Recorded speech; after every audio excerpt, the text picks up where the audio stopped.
Welcome, everyone, to the Winning Together podcast. This is Shay, the surfer Aslet. I've got across me Jared.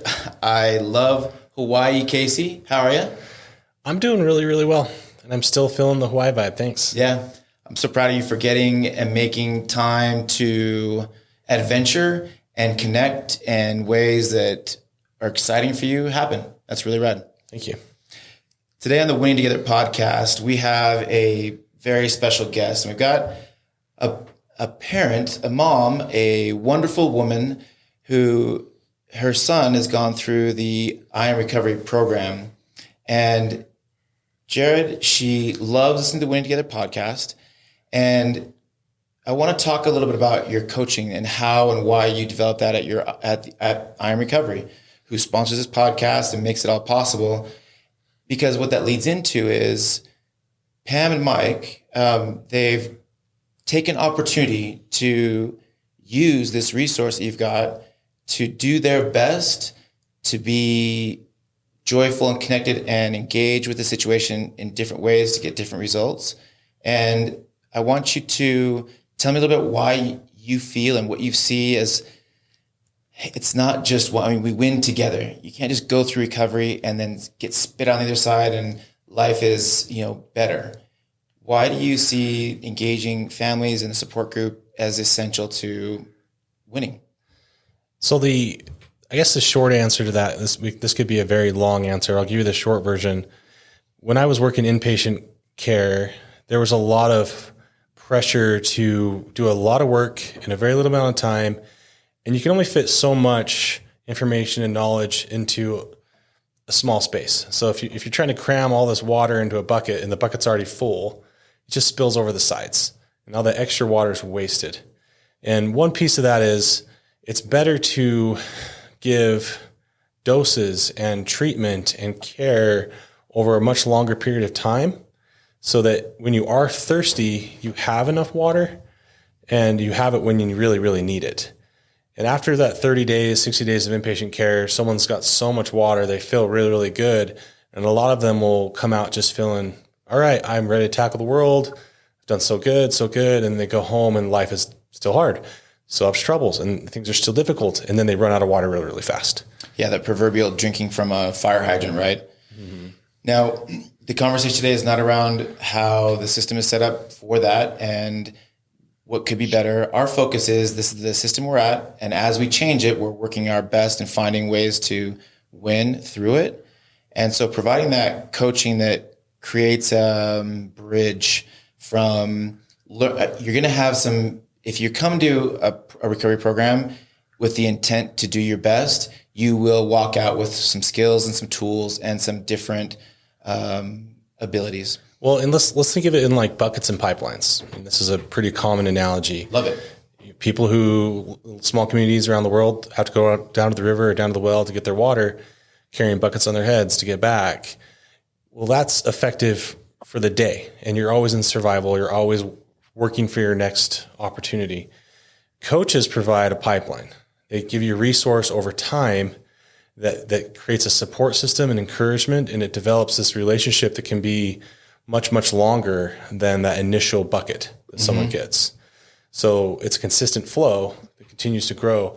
And it takes a lot of pressure off of the system and allows people to really expand beyond their initial pressure of addiction and struggle and into a place where they can have more friends, they can have more relationships, they can restore other things, they can go do life and live in more of a sober and recovered space. And one quick little piece to that, in group last night, we were talking about this concept and it was asked, is it worth being sober if you're not in recovery? And there was almost this unanimous, that's miserable. It was like surround sound 3D effect that the people in the room all agreed that being clean is not enough. You need to also live recovery. And that recovery's got to be something that fills your cup and gets you excited, helps you wake up in the morning. So that's where the coaches and the program and the support systems really kind of tie in and bridge the gap. The podcast, the online workshops that you provide, the Into the Arena. Will you give me a little bit, will you flesh that a little bit? So the question is was it worth it, or is it feel good to be in sober and not in recovery? If you're sober and not in recovery, it's miserable. Help me understand when you say recovery, what does that mean? So the kind of the way that people look at it is, are you working a program? Are you giving back? Are you acting in a way that's fulfilling? Are you doing fun things that don't include drugs and alcohol? Are you offering service to people? Are you finding joy and happiness in your life? Are you giving charity? Are you practicing a better way of living? It's really removing yourself from that selfish mindset to one that's very giving and willing to share your life with others instead of hoard the little things and be so selfish. One of the core values that attracted me to contribute to your vision here was that idea that recovery isn't just, it's a way of being, and it's not just for other people. We all have things that we got to recover for or will encounter, or somebody we care about is going through it. Recovery is a way of finding joy and connection in your life, period. And you brought up the term charity.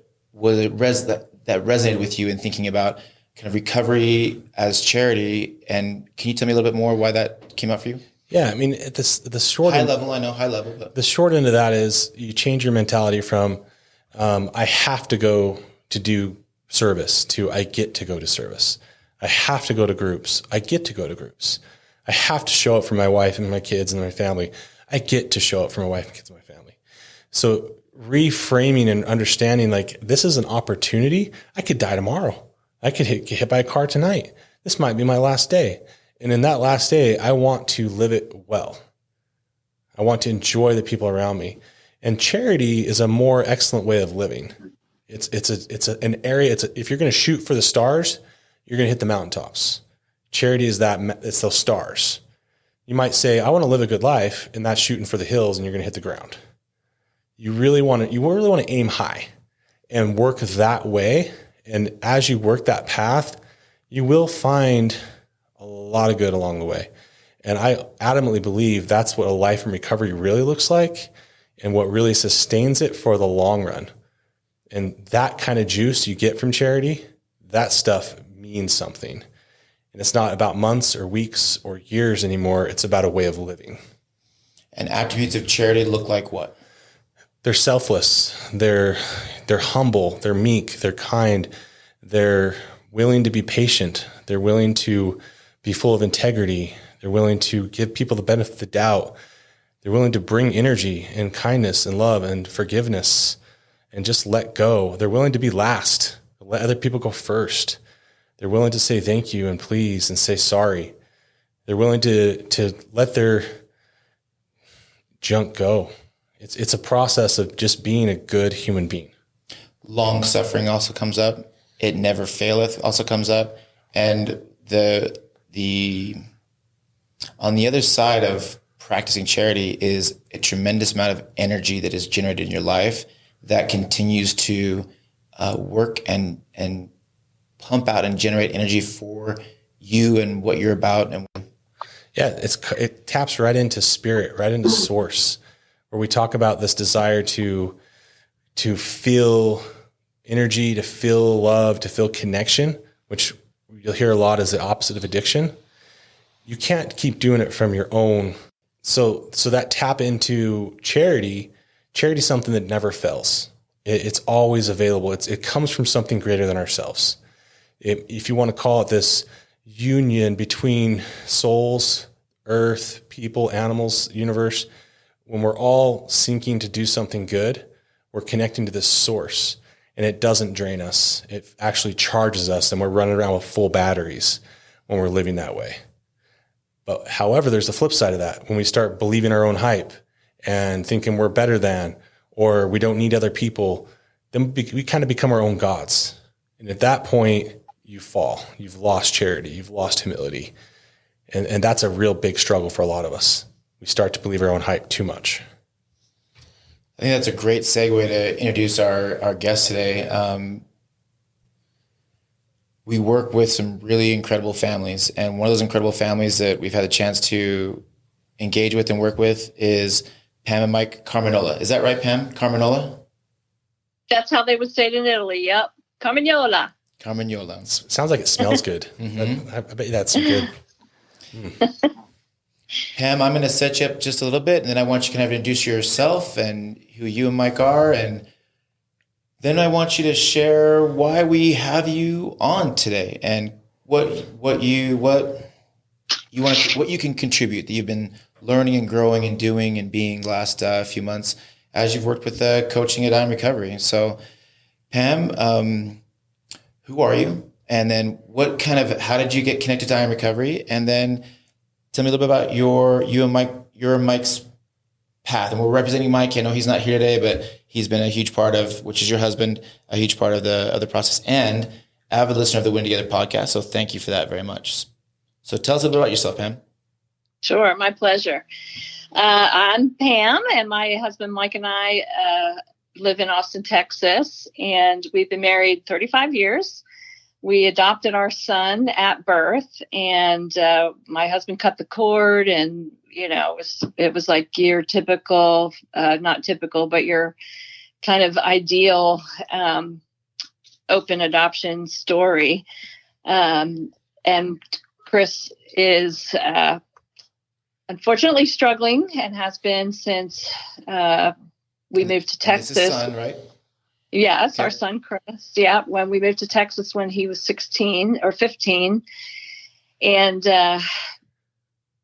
a year later, we got hit by a drunk driver, and Chris was no longer able to swim competitively, which he had done since he was 8. And I think a big part of his identity was wrapped up in that activity, which is very time consuming and like a brotherhood and all the good things about being on a team. And he kind of went downhill from there. So he's been out of Texas, mostly in the Utah area, since November of 2019.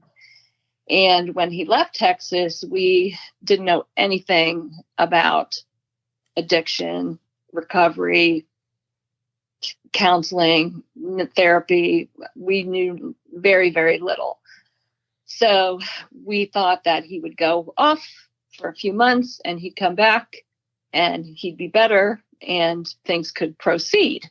He would go to college, as we always expected he would, and as he said he would like to do at the time. Well, that hasn't happened, and he is still in Utah a year and a half later, just about, and has been in and out of a handful of treatment centers, in and out of psychiatric hospitals, and in and out of jail as well. Of course, the pandemic did not help matters. And it's really difficult as a parent to have your child 1,400 miles away, not be able to see them for over a year, who knows no one in the area other than the people he's met in these various places he's been. So we've had quite a bit of a struggle, and thanks to a lot of different things, our faith and support and self-care and sharing and talking to people like Shay and Jared at I Am Recovery and numerous people along the way, we feel like we are in a much better place. So the coaching, although Chris wasn't ready for it at the time, we are no dummies, and we're just so thankful to have the opportunity that we were able to take advantage of speaking with Shay regularly, and I'm just drowning in a good way in the Winning Together podcast, because there's just so many gems in there every time I listen, no matter what the subject matter is or who the guest is. It's all been really good. So I'm just happy to be here, and I hope that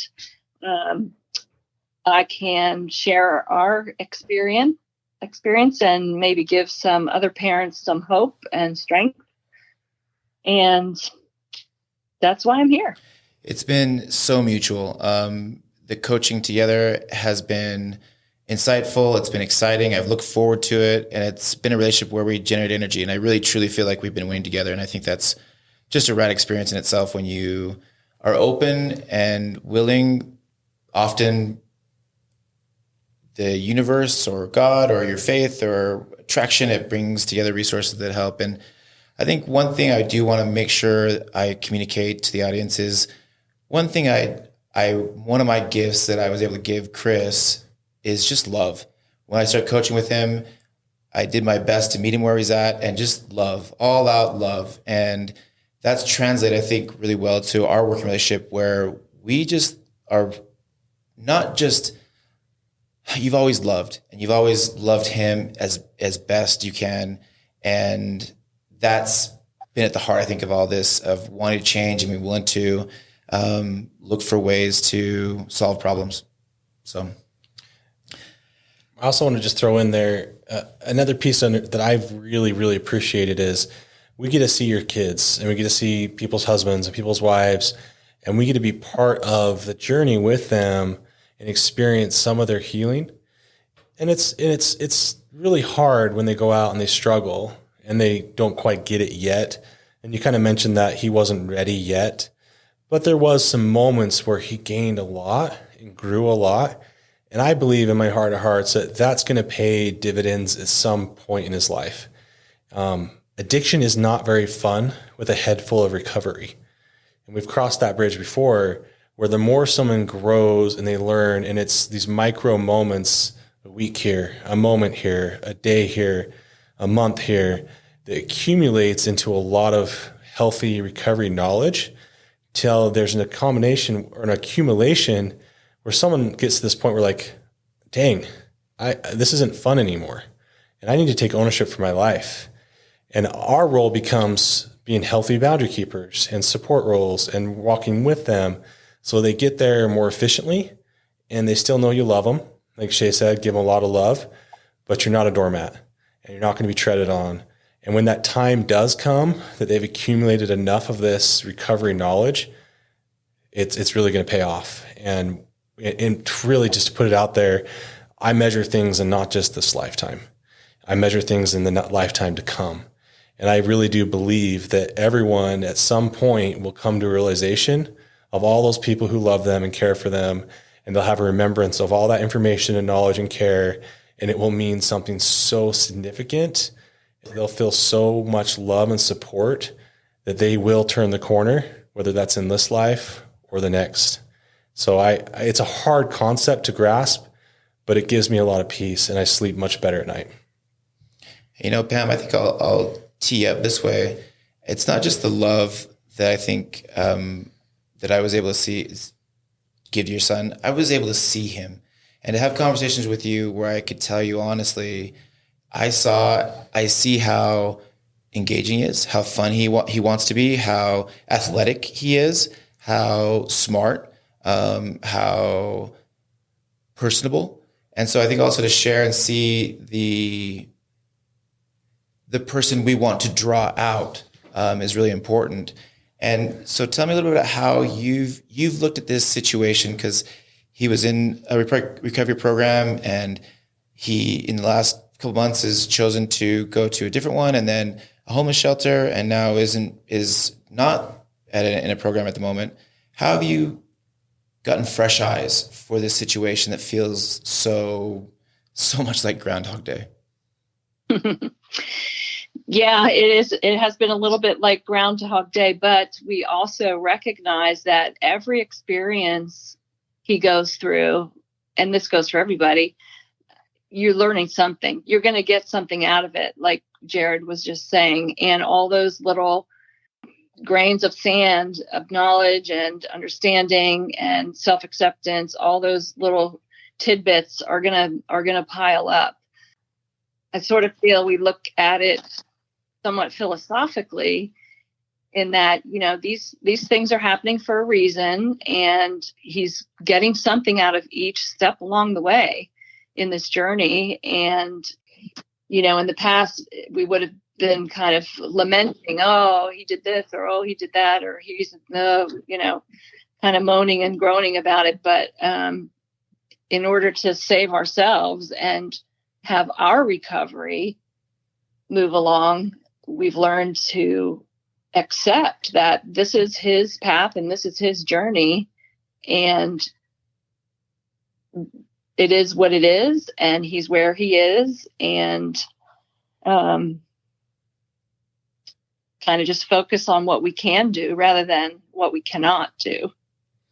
When we were getting ready before and prepping for this, I love how you said that we're practicing staying on our own path, and they can run parallel, but we're not walking on his path anymore. Right.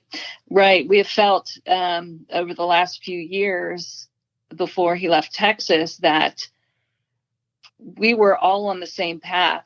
Mm-hmm. And sometimes we were on the same path together, and it was our path, and we were pulling him along our path, or he got off onto his own path and we hopped on the path with him. We didn't really want to, but we felt we had to, because he couldn't walk that path alone. He was going to get into trouble, or, he was going to not be able to graduate high school, or he was not going to finish his Eagle Scout project, or whatever it was. And we did not allow him the opportunity to go off on his own path on his own. And so we would be right there with him. And it wasn't good for any of us, we've come to learn.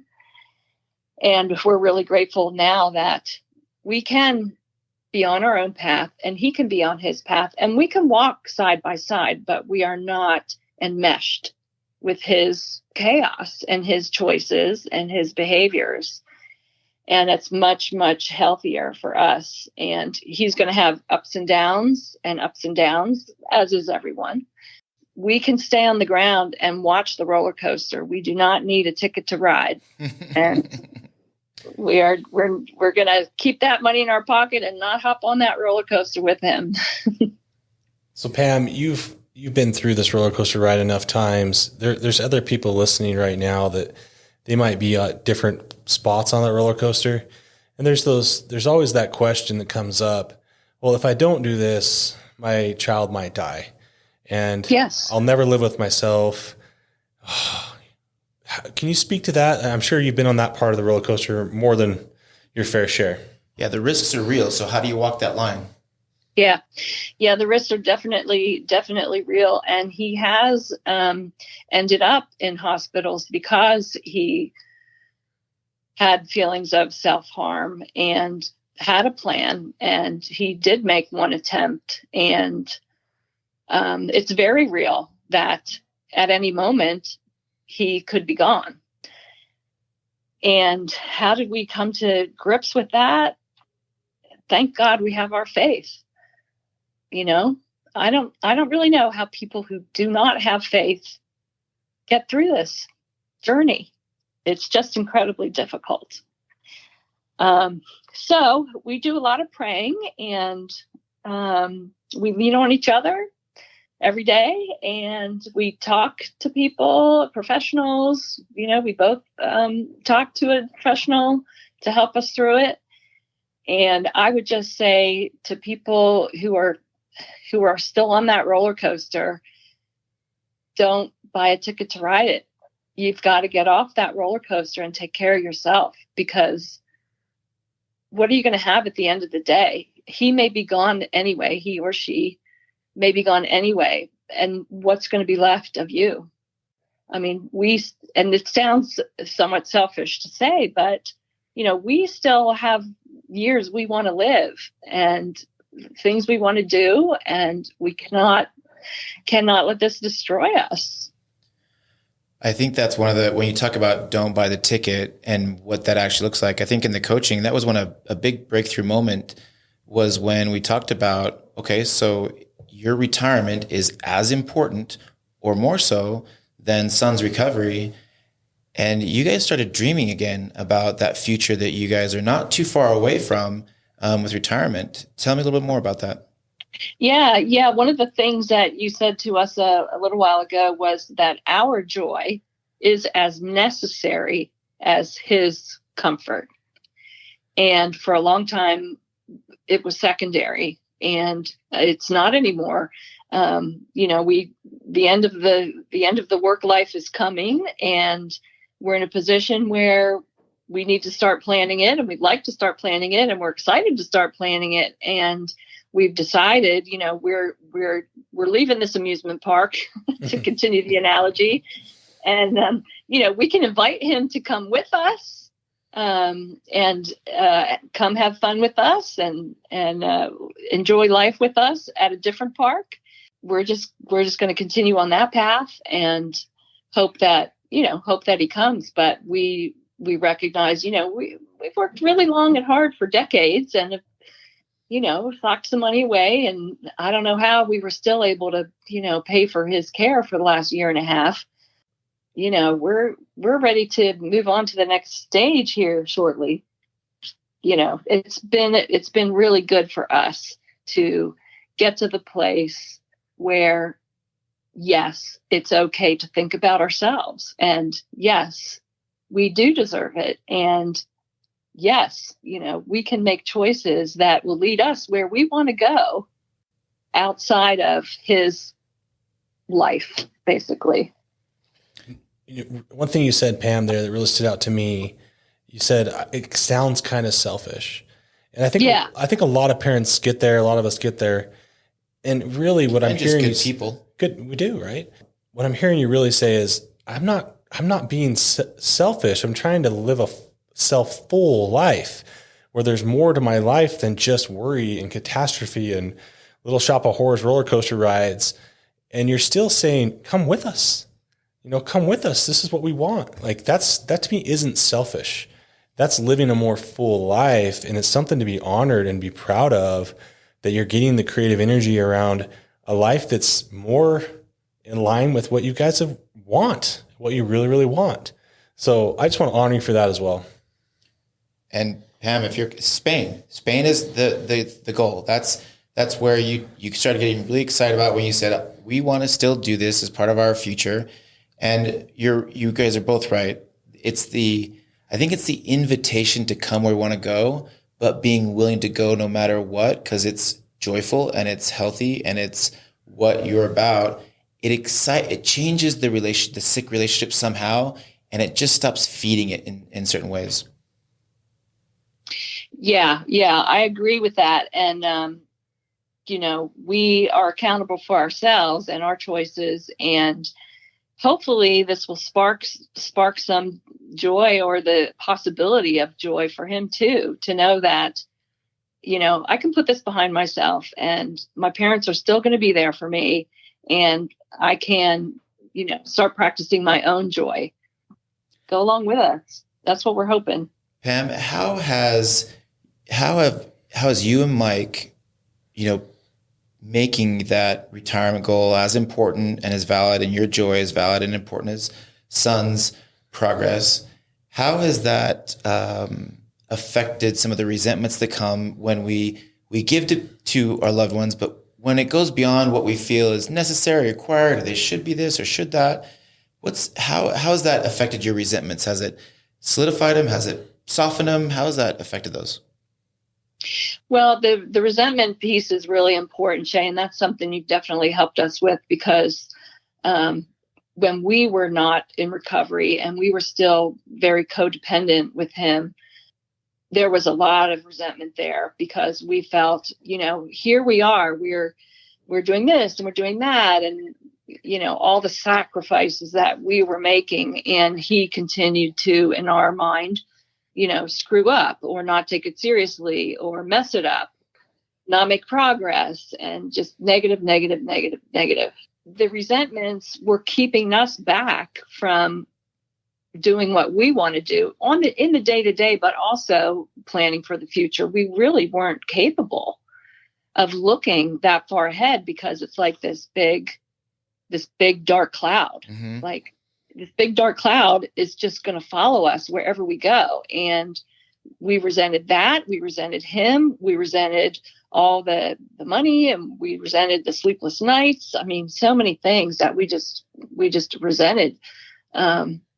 But one thing we've learned to do is to be upfront with our son and tell him that, this is how we are feeling about the situation, and kind of calling him out on some things which we were never comfortable doing. Yeah, because that's a big deal for you. Oh yeah. And the fear is, well, my gosh, if we upset him, he's going to hurt himself, So I think letting go of the resentment piece has been huge. And it's still a work in progress for sure, because it wasn't created in a day and it's not going to go away in a day. Having the ability and the validation and the willingness and the strength to speak our piece to him and to communicate in a healthier way for us, whether he wants to hear it or not. It's like it deflates the balloon and just, okay, that's out there. We can let some of that go. And every time we do it, it's a little easier and we feel a little lighter, and our brain space is freed up now to focus on the things that are going to bring us joy and help us accomplish what we want to accomplish. On the flip side of that, I think sometimes the addict starts hearing in their mind, oh, they're giving up on me, or I'm not important anymore. And some of those old manipulation patterns come out and challenge the new you that's showing up, that's actually having a future or planning a future. Has that been something for you that you've had to work through, or that has been common that you've seen? Yeah, I think so. I think Mike and I haven't talked too much about it, but I have definitely thought, well, maybe Chris will think we're abandoning him, or maybe he will feel like, oh, there's going to be nothing for me here, so I'm not even going to try. All those, again, just not healthy thought patterns in my brain that serve no purpose, really. It's, the evil one getting in there, twisting things around. Just being cognizant of my thought patterns.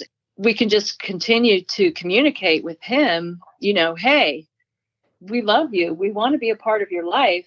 This is where we're going, Pam, hope you can come along. There's this saying in soccer in Europe, and I can't validate if this is real or not, because I got it from a TV show that was really good. Ted Lasso on Apple TV, really good. Go watch it. But in that show, the town is they really love their team, but their team is never very good. And they have the statement, they say, it's the hope that will kill you. Yeah, so you're hoping for your child to change. You're hoping for a better life. You're hoping.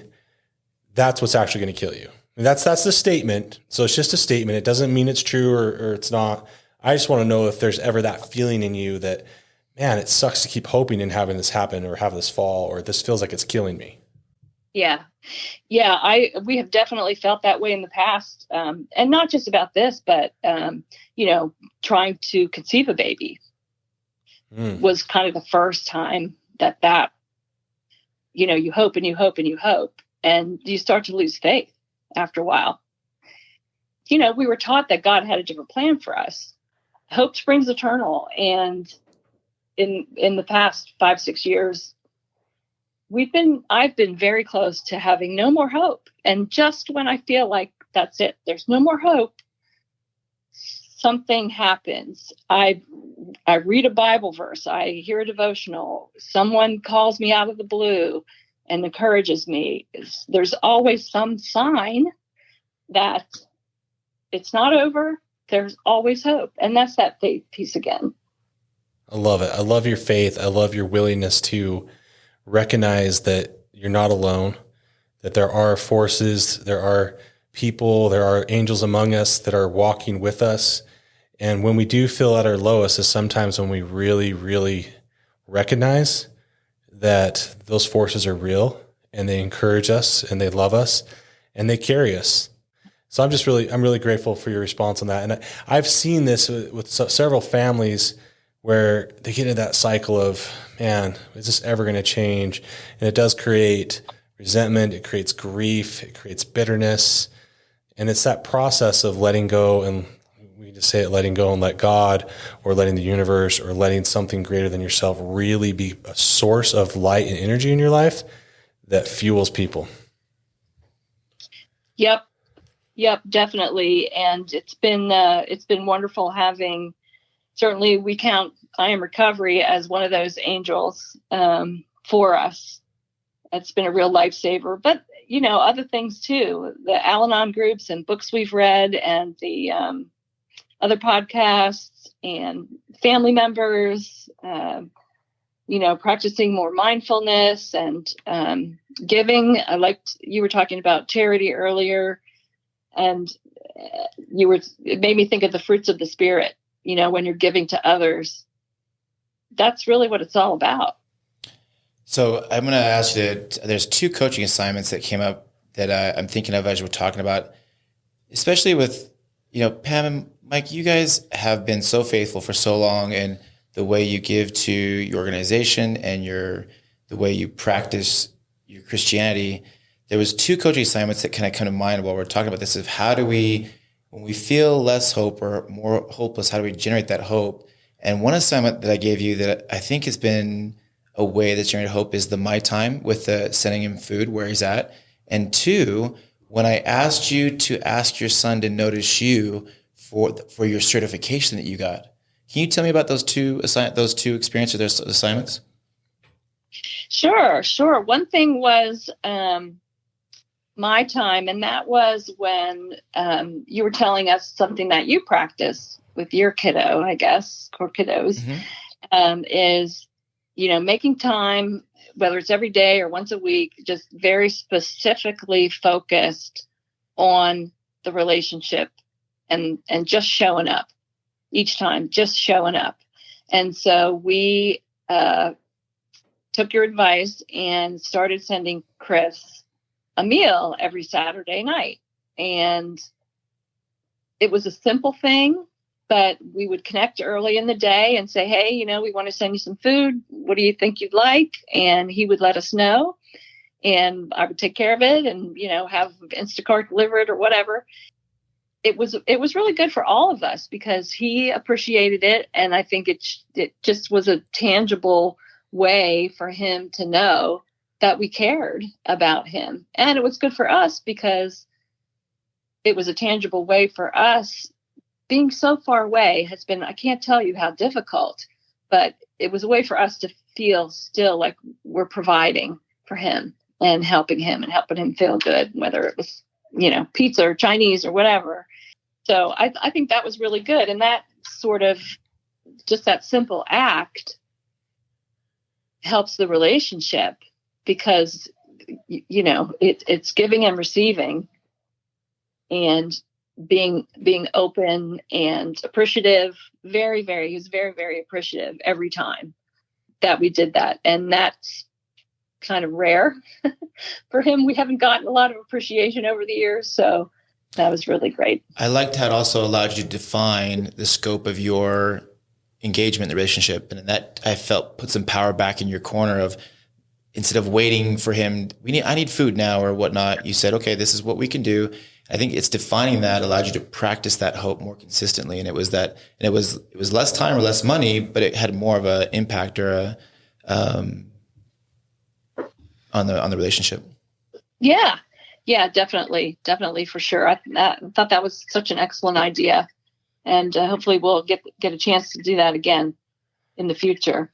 The other thing was my volunteering. I'm a court-appointed special advocate here in the Austin area, and recently was assigned my first case. Tell us a little bit about what that is. What that is it's a volunteer position working for the CASA is the name of the organization, CASA. And as a volunteer, I went through about 40 hours of training. And what we do is a judge in a custody case where children have been removed from their homes, the judge will order that the children have a CASA. So what the CASA does is we're like the guardian ad litem. So we advocate for the children, we meet the families, and at the end of the ordeal, we make a recommendation as to where we think the best interests of the child is in terms of custody. We're not the only one, of course. There's an attorney ad litem. There's the Department of Child Safety. So it's a whole team of people, but the CASA is the only one that is dedicated solely toward the best interests of the children. So this was something that's been on my heart for a couple years. And with the pandemic last year and everything else, I finally took the step, got my certification and my training, and got my first case in November or December. So it's been really very interesting and eye-opening and very fulfilling, because these children are adorable. They're just so, so cute, but they come from a really tough place. And it's a pretty complicated place, and a very complicated situation. So this is just something I'm doing that I want to do. And I think I have a gift and talent for it. And I love little kids, and it's a, kind of a win-win situation. So Shay recommended that we tell Chris about that. And Well, and I think this came from the aspect of, hey, we want our kid calls and he takes and he takes and he takes. I would like some appreciation. I would like some notice too. Yes. And this is one of the things like that you helped us understand, is that it's okay to tell him our expectations of him. He needs to notice us and honor us and be less selfish. And, it's okay to tell him, we expect you, maybe not now, but someday, to apologize for all this. Mm-hmm. And we expect you to act like an adult, and we expect you to be honest.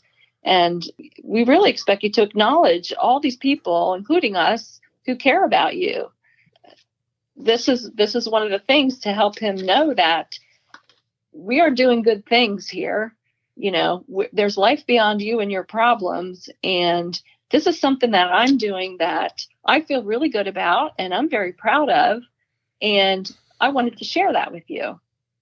There really was not too much of a response, just, oh, okay, well, that's cool, sort of thing. So I don't know what will come of it, but it did feel good. The power shift for you to take all that back and not have it out there was huge. Yeah. Exactly right.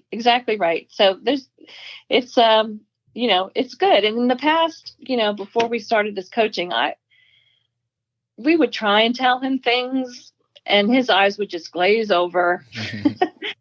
And that's a little disheartening, but at this point, I don't care if his eyes are going to glaze over. It's not about him all the time. So that's another big shift right there. It's huge. Yeah, exactly. And it's been really good. So Pam, yeah. we had a mother in this area that is my neighbor, and she called me one day and she told me, hey, I just picked up this guy off the side of the road.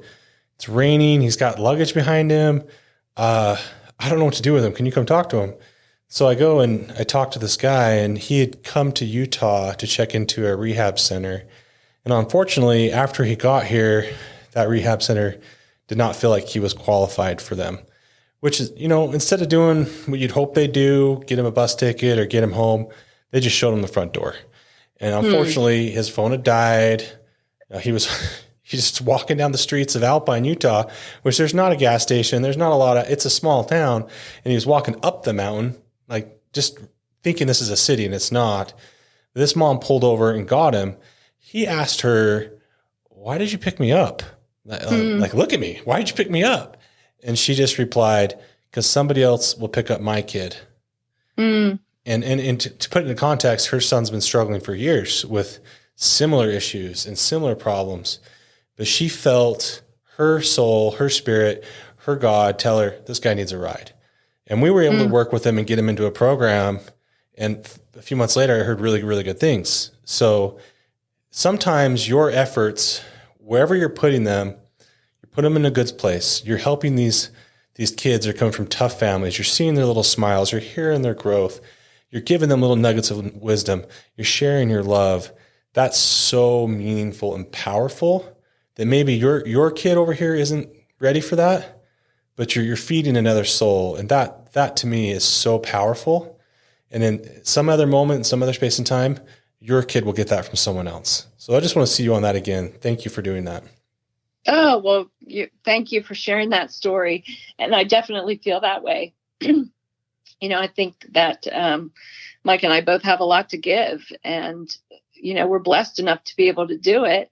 And it really, it's a blessing to us, it's obviously a blessing to bless other people, but it's a blessing to us too. So, and I do believe that, what goes around comes around, and that's not my motivation, but I'm sure, well, and I know that Christopher has had, angels appear for him in his life since he's been out of our house. And so we're very grateful for those people too. I think I told you about the lady, who I met online, who came and brought him a birthday cake out there in Utah. Yeah, it's a gal that you just connected through and trying to find some support, and just happened to be close by. And on his birthday, you were able to arrange to notice him, to have a cake for him. Yeah, well, she offered.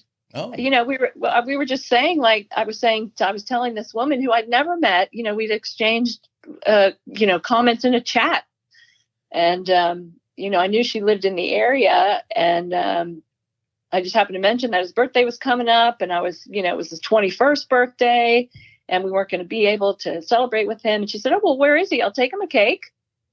And I was like, "Oh, okay." So she did, and she actually baked a cake, not to go buy a cake, but she baked him a cake and took it over to him. And I mean, that was phenomenal.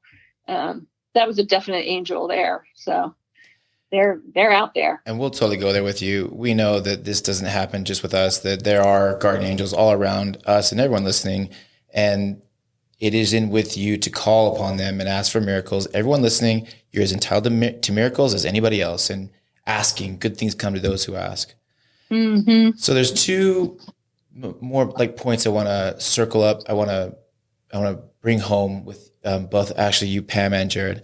One is, how has getting present to where your son is at and where you're at and what the situation is empowered you to make different decisions or feel different about it? And I know you've talked about awareness and presence and meditation, but you're able to move through challenges, or I'll use the term triggers. Maybe it's not the right one, but it fits way more powerfully than you have in the past. And the second thing has been, I think one of the powerful things with coaching is to notice you, to really just notice you and Mike and the things that are happening and going. I think there's a lot of power in noticing as well. So first, Pam, getting present to where things are and not where you want them to be, how has that empowered you, or how has that made your ability to make different choices in this been enriching? The first thing that comes to mind is it's very humbling.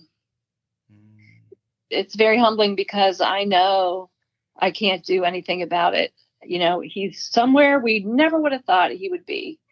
And there's absolutely nothing we can do about it that's going to have any impact. And it's very humbling.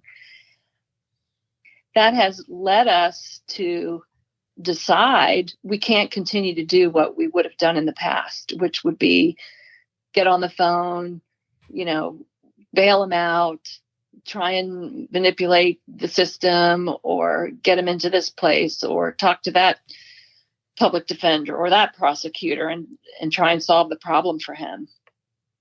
So knowing where he is right now, it's kind of freeing, actually, because I don't feel I have to jump in, and I don't want to anymore, because the blinders have to come off, and I've seen my life does not have to be consumed with that anymore. And so it changes everything. It changes everything. And it's much, much better and much healthier and happier and better for him. So talk about winning together.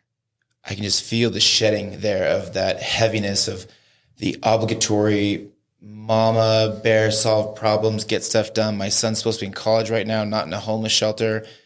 Just shedding off of you. And one of the ways that we've practiced that is handing the problem back to son. Oh, okay. Yep. You've got this. So how are you going to handle it, son?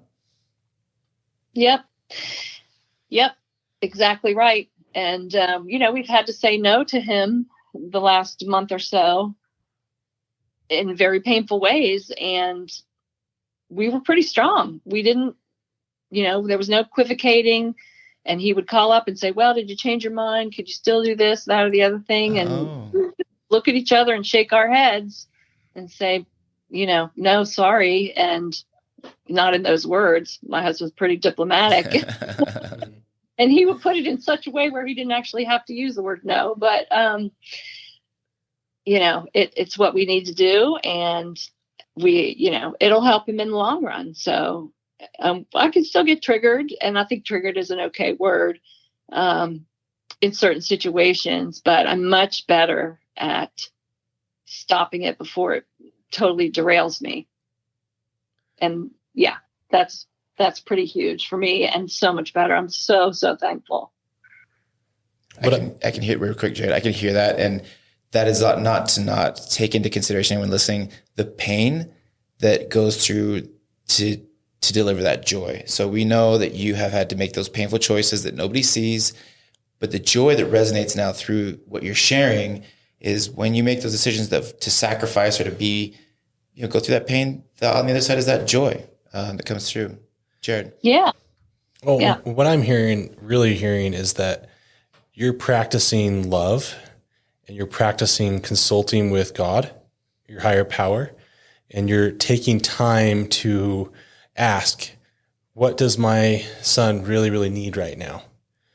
Does he need this authoritarian? Does he need this rude, mean, frustrated mom?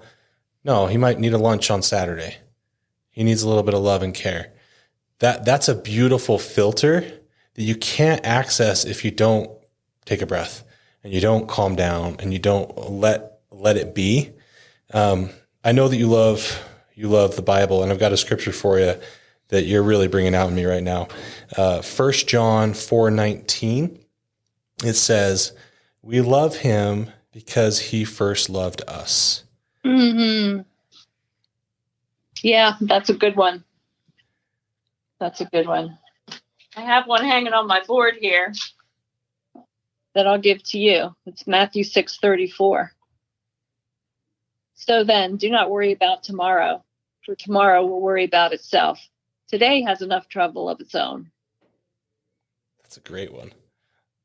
And I put this up there probably a year ago, and I think I need to change it now because worry's not part of my life anymore. Wow. Yeah. I want to see that's winning. I want to see the winning in your intention. Sometimes our intention is to get a load off of our shoulders or to let the frustration go. And that intention has more damage than it has resolve. From what I'm feeling from you and your husband, you've been working really hard on having an intention full of love, that when you do present or do share, it comes from a place that's actually meaningful and doesn't create more wreckage and more damage.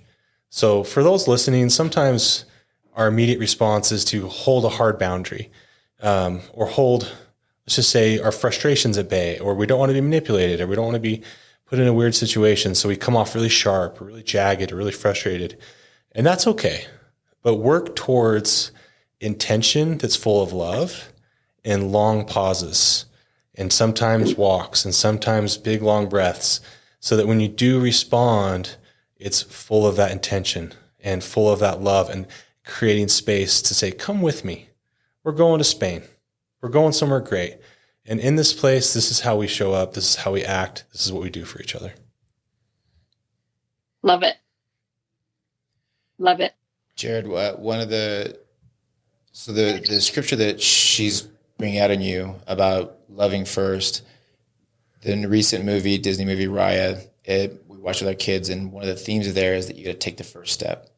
Why does winning start with taking the first step? Even though you've taken it maybe 100 times, and it doesn't matter if your kids are younger or teenagers or older, but when you take the first step of, okay, this is where we're at. I see you. First of all, I don't need to worry about the dishes or what you're not doing or the grades or the drugs. First of all, I love you and we are in this together. Why is taking the first step, loving first, the way to winning?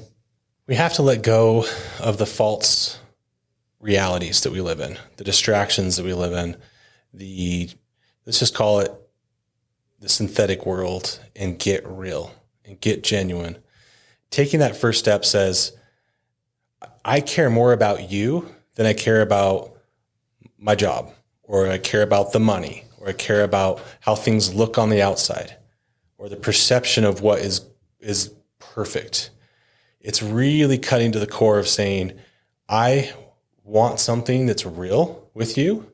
I love you. I care about you. I'm in this life with you. I'm not better than you. I'm not less than you. I want to be with you. So sometimes you have to have the courage to just let go of all that junk and just go, this is where I'm going. Come with me. And that first step, at least one of you has to have the willingness to go there, or neither of you can get there. And if you have the fortitude, the strength to break the generational patterns, the past histories that say you always blow up, or you always screw up, or it always gets ugly, which those always words are never worthwhile anyway. I see what you did there. Yeah. Mm-hmm. Instead, I am going to practice living a more excellent way. I'm going to live in a way that I emulate the love that's been shown me by my God, my higher power, with everyone around me, not just the select few, but everyone. And I learn to show love in the way they feel it and receive it. And that may not be words, that may be affection, that may be touch, that may be quality time. It may be just showing up consistently over time and doing what you say and saying what you do, but you take those steps day in, day out, and you live that way. And Pam, what I've seen you and Mike do is put your joy at the keystone and the direction. And as you step that way, I've really seen that sync up and become alive in your life again. Yes, I would definitely agree, Shay. Thank you. You are so welcome. Hmm. Tell me how powerful it's been to get noticed by somebody who's in this recovery place, doing it with you and getting some coaching and getting noticed of what you've been doing along the way. Oh my goodness. It's so fantastic. I really didn't know where we were going with this when we first started talking to you every week. But boy, it's just so fantastic because of course now we know what we don't know, and it's a lot, and we've learned a lot. We've learned an awful lot. And just a different way to be, we can make our own life better, and we have the power to do it, and we deserve it, and we're going to do it. And oh my goodness, it's hard to put into words. It's just been so great just to have the support and the knowledge and, shared with us, and just to have the open conversations and really get us through this time. 'Cause it's, it's very, very difficult, very difficult. How the coaching has helped me, even though, Christopher didn't probably get out of it as much as we would have liked, but for us, it's been so, so helpful, and just in numerous ways, like it's helped us break out of our thought patterns and behaviors that we were kind of like we had blinders on.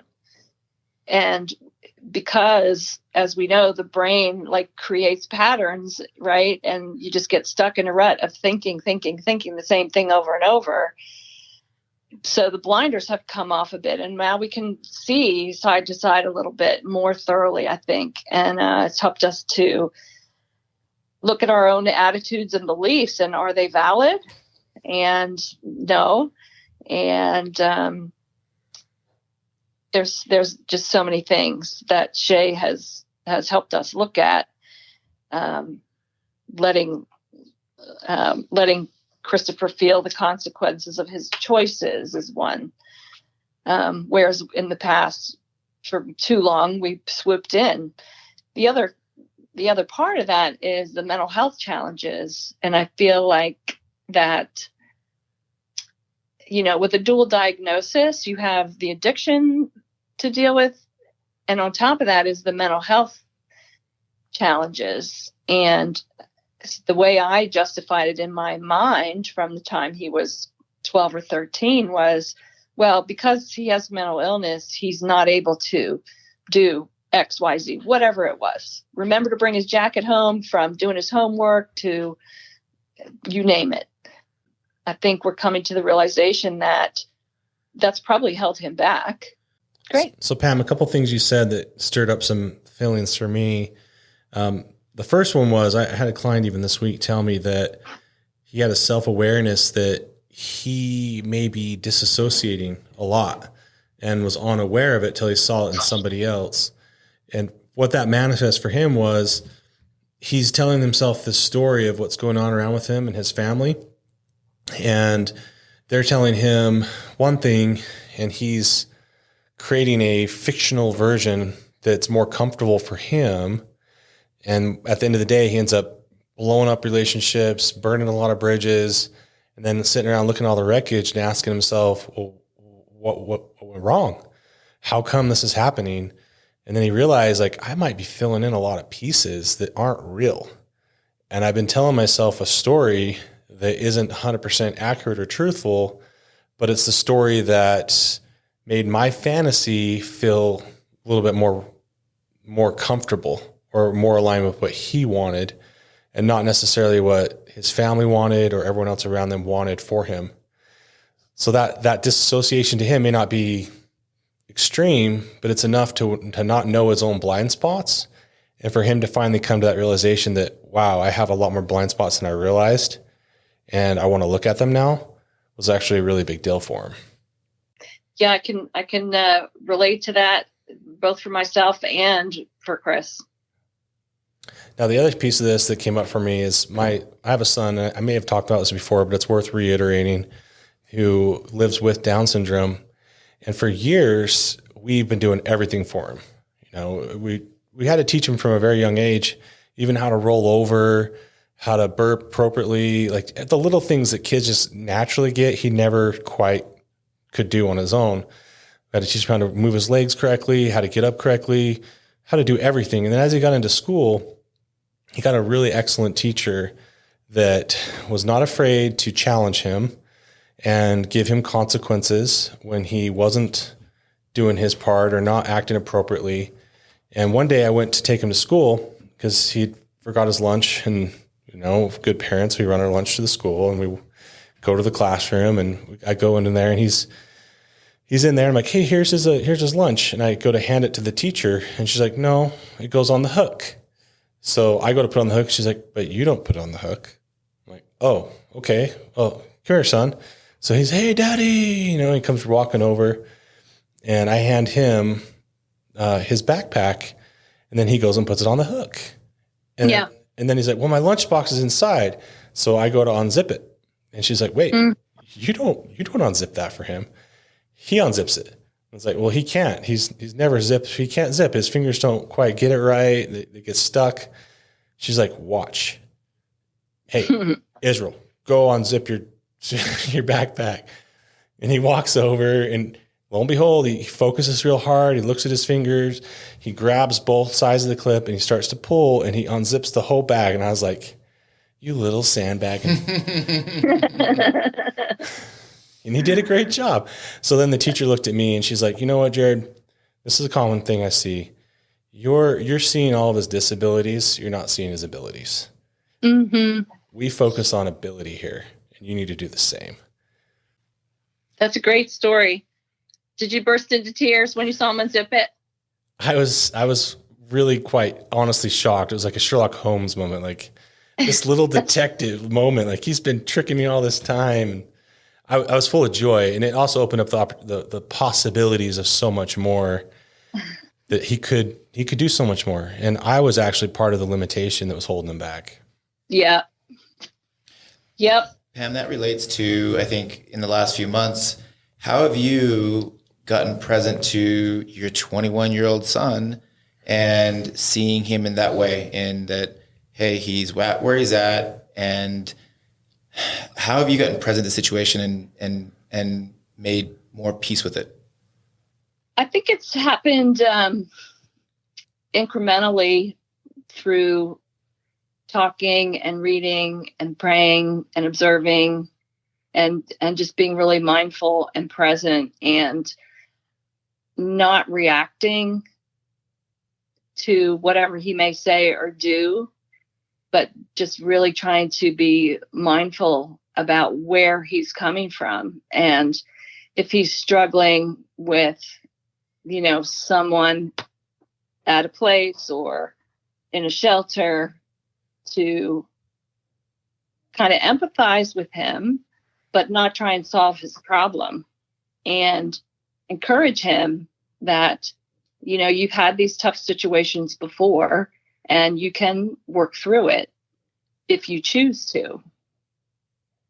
And sometimes he's in the state of mind or the place where he can do that. And other times he's not. And, things go backwards.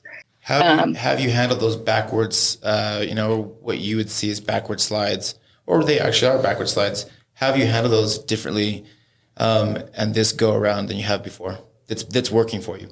Yeah. Well, in the past, we would have, just kind of spiraled out and wouldn't be able to sleep or think about anything else or be ineffective in our lives in any sort of way, or, be impatient with each other, and not good. It was all consuming for a number of years. And now we feel like we can control how we respond and how we react. And obviously we absolutely have total control over what we say to him and what we do or do not do, as far as he is concerned. And it's just given us so much more peace to not be wrapped up in the chaos, which is what it was for a number of years.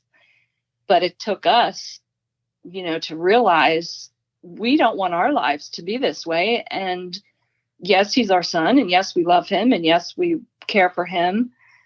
But, we've got to put our own oxygen masks on first, right? You read the book by Shel Silverstein, The Giving Tree? Not in many years, but yes. Remember, it's a story about the tree who gives the boy, ends up giving him everything. He wants the branches and then the leaves, and then he ends up taking the limbs and then the trunk. And at the end, the tree is just a stump, and the kid is off and away. And, ultimately the story ends with a good feeling of son is home, back, but he's an old man now. And I thought we were discussing kind of the metaphor there of how a parent who gives everything, or a family that's giving all their branches, all their leaves, all their shade, all their nutrients, at the end, how do you be healthy and happy and whole if you don't have your limbs and your branches and your leaves? Right. Yeah, that's a pretty apt analogy. How does the story end? The son comes back and he's an old man. And what state is the tree in? Stump. And it has been a stump for many a decade.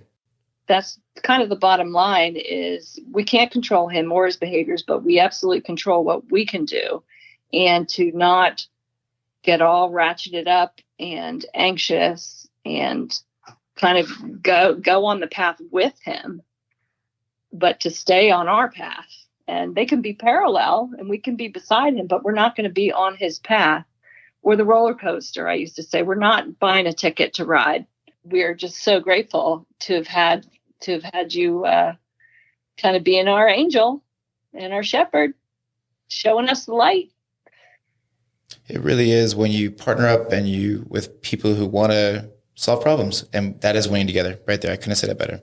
You're so welcome. Yeah. You guys are great. You got a good thing going on there. Really, really do. Making a difference. Thanks, Pam. Thank you, Pam. Yeah. I would just say to other parents, keep the faith, be patient, keep your joy, and be a rock star. I love that. I just want to see you for your growth and your willingness to separate yourself from the emotion in a way, and just seeing it as it is, and approaching this with we're on a journey with you. You're older now. You're becoming an adult. Let's create an adult relationship that isn't necessarily adult-child relationship anymore. He's always going to be your child, but recognizing all right, it's time for him to grow up and develop some of these adult skills, and to coin, not my word, but another counselor's word, practice adulting, and learning those skills, it takes a lot of courage to do that. And it takes a lot of perseverance and willingness to be humbled and gain new perspective and really just work on you. I mean, I heard you say the control piece that's the one relationship you can work on as your own. You can always work on you. And in the addiction terms, we'll call that keeping your side of the street clean. You can sweep your side, you can polish it, you can make it look real nice, but you cannot necessarily help the other person clean up theirs outside of example and your tenacity to work really, really hard and discover what you really, really want, which is that age-old question. What do you really, really want? And can you turn that into lifelong desires that are meaningful and do provide a way for you to keep your life mask on or your safety mask on and have your own life apart from the conditions of someone else.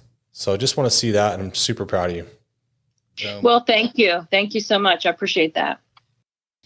Jared, where can people find some resources like coaching or recovery or help or support or a team that wants to do rock star stuff with them? I would say right now we're really putting an emphasis on family education and family groups. If you find us on Facebook, we have a free Monday night group that's going with an incredible coach, Anna, and her husband, Mitchell. We're also starting to do some more deep dive courses that are very affordable. We have one right now that's on Tuesday nights, and we'll be opening up other additional nights as they fill up. So we still want to keep it personal and give people an opportunity to really share, like you're hearing on the podcast today, to be able to ask these very personal questions and get really in-depth answers from professionals that have been through a lot of this and understand a lot of it. So my hope for you is that you subscribe to this podcast, you share it, and you really encourage people to jump into these courses. They're available to anyone in the world. We had a person on from Alaska and someone on from Ireland, and we're starting to get people from all around the world, which is really cool. It's really cool, really fun. So go there, go check it out. And real quick, Jared, Pam has been attending the Monday night workshops and has found them to be incredibly insightful and powerful and useful. Right, Pam? I will tell you that Anna and Mitchell are amazing people. And I've been on, I think it's like an 8-week sort of topic rotation that they have. And I'm starting the second time through. And I'm still going because, there's so much to learn and you get something different out of it every time. But I would highly recommend anyone drop in on Anna and Mitchell on Monday nights. It's been really eye-opening to have Mitchell opening up and to have his spouse there, sharing her experiences and what she went through and their recovery together. It's really so worthwhile. And oh gosh, you're probably not paying them enough. That's all I have to say. They're paid in charity and hugs and kisses. Thank you for being a part of the podcast today. Thank you for sharing, being real and open and authentic. And we feel your spirit, and we're grateful for you and Mike and Chris and what you guys bring to the world. Thank you. Thank you.